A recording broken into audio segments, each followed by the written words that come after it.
Alright guys, here's another Stomper Museum tutorial. I've had several guys wanting to know how I get my rims off.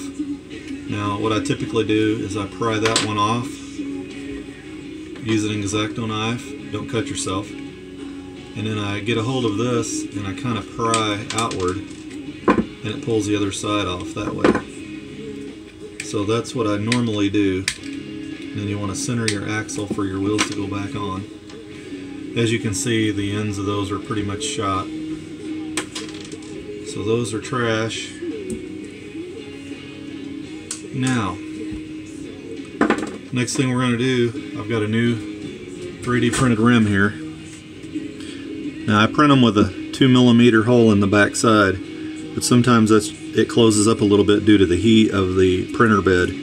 So what I recommend is just twirling this around in the back just to get that initial layer loose,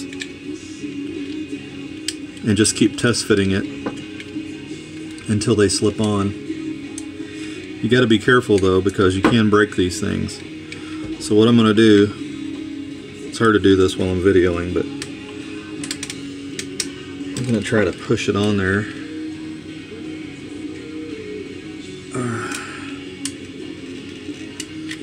Alright, I think it's on. I might have bent the axle though. I think I did.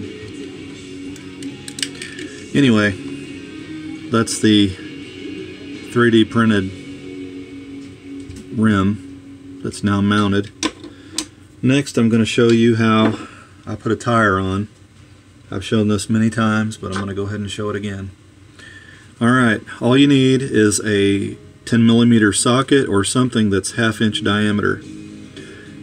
To install, you're going to want to slip the tire onto your dowel rod.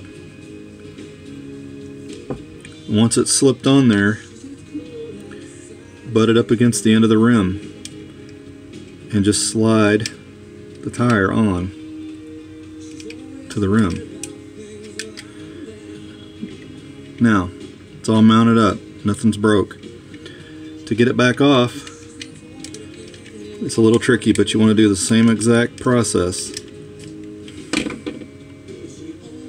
That's all there is to it. That's how you do it without breaking stuff.